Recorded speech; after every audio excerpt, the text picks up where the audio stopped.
อาจารย์เพราะว่าพันโมเมนต์น้อยธรรมดาได้อาจารย์เสมอเอง31ก็ได้กุ้งนะน้อยของแท้31จะได้กุ้งนะลูกเนี่ยกระยาเดี๋ยวพี่ผู้แปรปัญหาที่ทั้งนั้นแปรไม่เอาพกโอเด้อมันเป็นในเรื่องไหนให้อย่าไ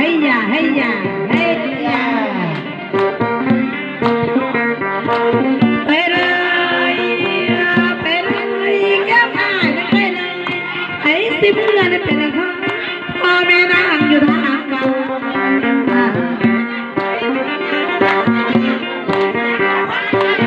บอกว่าบ้าหมอสอยไ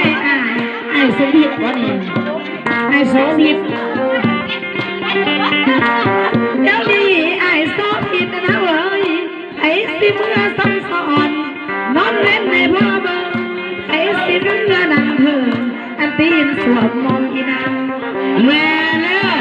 โสภิตเมียบ่มีเด้อ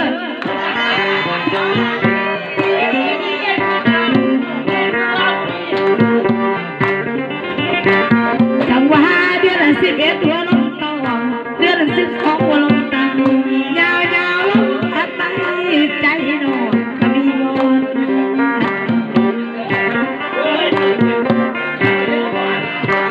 บอกว่าไอ้โสภิตเฮ้ยสาวนาทำเสียงไอ้ในไอ้ตาแป้งประโยชน์อัดทะเลหัวใจน้ำที่เป็นระบิดกินน้ำมันคำวัง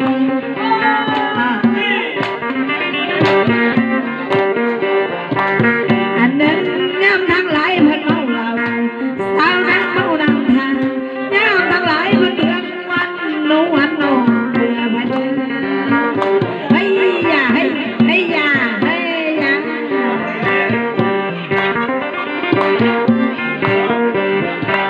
เดี๋ยวนี้ข่าวว่าเป็นดาวก็ห้อยสวนพันดีวาสนานามีจังได้มาพัน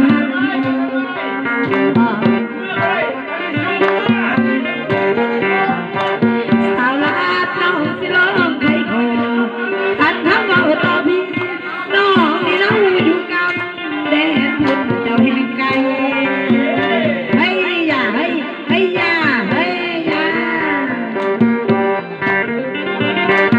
อันนึงไอ้โสภิตเฮ้ยลัดสับจีนางนอนเปรียบคือดวงดอกไม้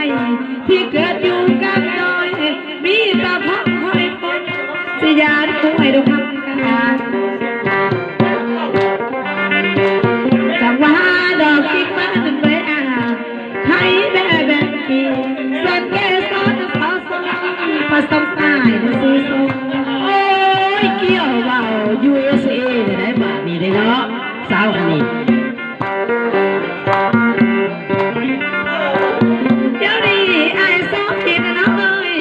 ลาสมีนั่งนอนย้ำมาคิดตลอดไอ้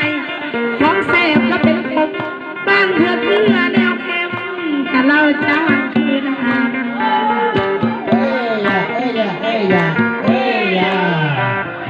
จังว่า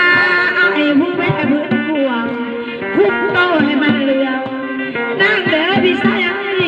อยากให้มานั่งหลุดลงคือป่านั่งเรือง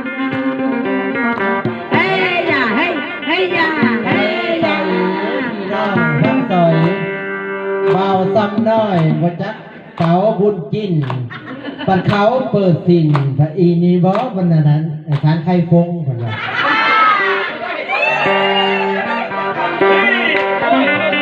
อันสารให้พวกมันอยู่ในสิบนี่ว่าอยู่ไกลบ่แม่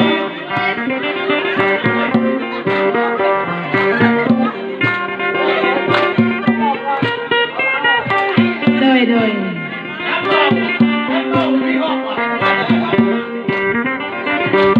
บอกว่าไอ้โสภิตนะเว้ยรัศมีนางนองย่านหลายเด้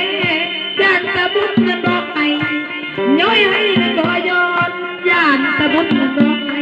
อันย้อยไม่บ่ยอดตา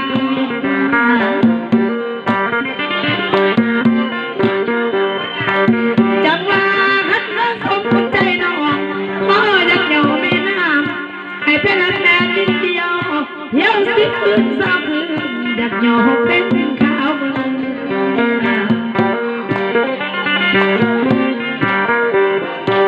สาวลาดน้องยาเขียวขึ้นดำกระสันเมื่อนำทีรายได้เพื่อเบยย่านใส่จับเอาคอนลงเรือนมาอยากใส่จะได้ไหมสินำถ่ายน้องไล่ทีให้ยาให้ยาให้ยาให้ยาออกว่าไอ้โซผิดเฮ้ยรัศมีนางนองนี่หากก็ได้เป็นสู้ของคนใดหน้ามันใสตาบอดท่านมาสู้กับบอสอนหัวน้องแม่นบ่มี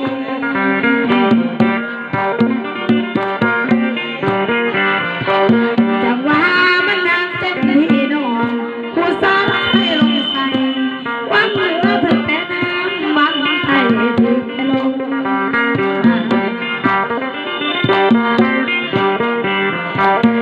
เอ้ยไอ้ผู้ดอกบอมอย่าให้จบน้ำลาย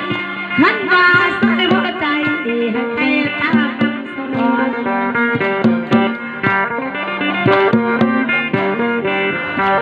ตั้งนอนเอาละน้องเฮานี่คนสวรรค์จบ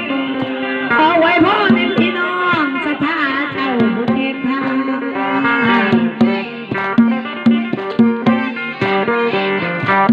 จังหวะน้ำมือน้ำนี่พ้นแล้วเจ้าผ่านเฮาเอ้ยขอให้เป็นพรแก้วพรทิพย์สิบประการบุญพลานสมบัติให้ทรงสุขในเด้อเจ้าอายุให้ท่านยืนยาวมันท่านรักษาเท่าสัว